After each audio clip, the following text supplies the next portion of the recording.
So last time I introduced you to my formulation of utilitarianism that tries to bridge the gap between subjectivism and objectivism. Today I'd like to tackle a sentence presented here. Utilitarianism is a version of consequentialism which states that the consequences of any action are the only standard of right and wrong. I already alluded to this subject a little in the last video, but let's dig a bit deeper, shall we? Here's the classic trolley problem, which I'm sure many of you have already seen. You can either do nothing and let the trolley run over 5 people, or flip the switch to let 1 person die. Apparently, there are a few people who'd say that flipping the switch is killing, and therefore fundamentally wrong, but to a utilitarian the case is clear. You should definitely flip the switch to save a net of 4 people, easy as that. Now, as it was beautifully demonstrated in this episode of Mindfield by Michael Stevens, it's not that easy to take action if you're really put in the terrifying spot of having power over life and death, but the discrepancy between hypothetical pontification and real-world action is a subject for another video. Next, I've got something a bit trickier that should threat our little conjecture here. I've prepared my own version of the trolley problem, and I haven't seen it formulated this way elsewhere.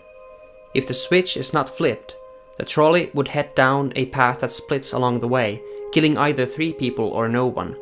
We don't know which way the switch is pointing, let's say because of a bush blocking the view, and there is no time to go check. You have the choice of diverting the trolley down a path that leaves 1 person dead. The mathematician in me would be quick to say that gambling the splitting route is not the way to go, simply because the expected death toll is 0.5 times 3 equals 1.5 people, which is greater than 1, and therefore I would be saving on average half a life every time I flip the switch to kill the single person down the second route. Now let's suppose we really stay true to our statement of consequences of any action are the only standard of right and wrong, and afterwards went to check the switch behind the bush to see that the 3 people were safe all along. The ultimate consequence of my action was that instead of 0 people dying, 1 ended up dying. It's as if the route didn't split at all, and I just casually killed a person for no reason whatsoever. If, on the other hand, the switch was facing the other way, I would have acted rightfully. In other words, the rightfulness or wrongfulness of my action is determined not at the moment of the action, but only once we get to peek behind the bush. This does not seem right to me. This whole time we worked with the implicit notion that by consequences we mean ultimate consequences.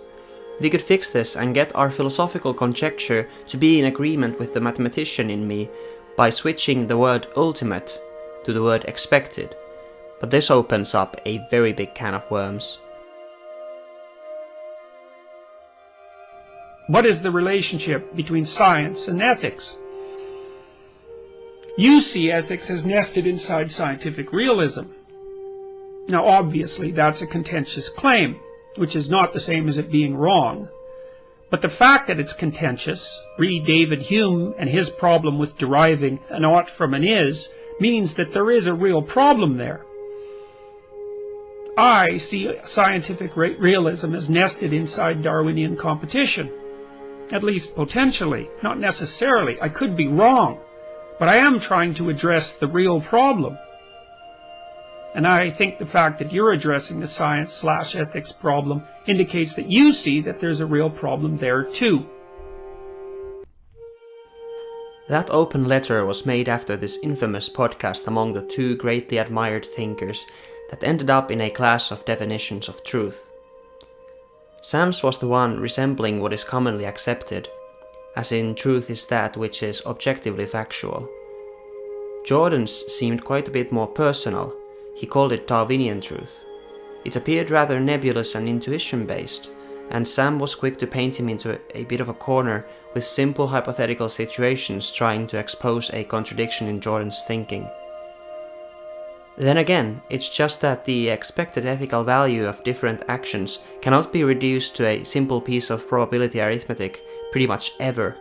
Among the best examples of that might be the question of what should I say next? The possibilities are virtually endless, with the words you end up muttering interacting with the listener in unfathomably complex ways.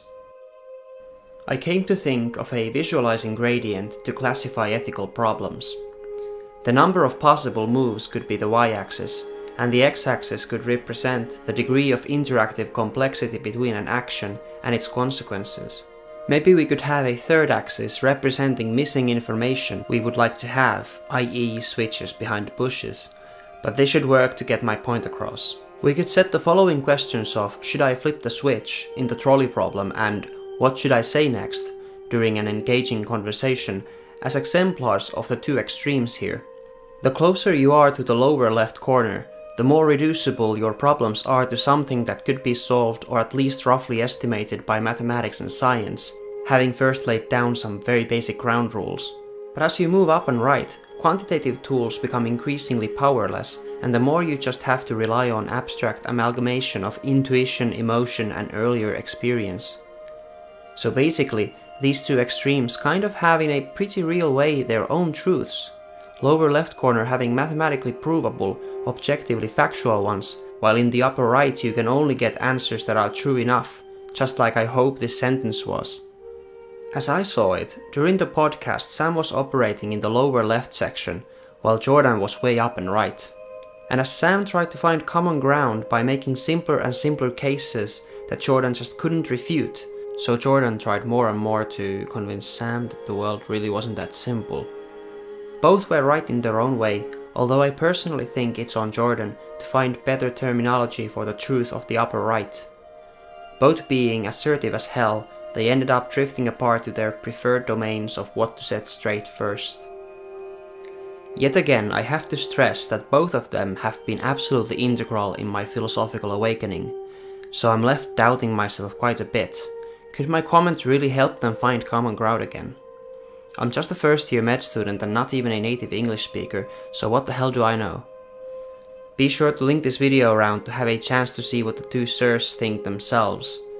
I never do that myself, so it's pretty hypocritical to ask, but at least you gotta give it a try, right? Any case, I think that's it for today. Have a slideshow of the best trolley problem memes I found on the Facebook group Trolley Problem Memes, and great new year, everyone.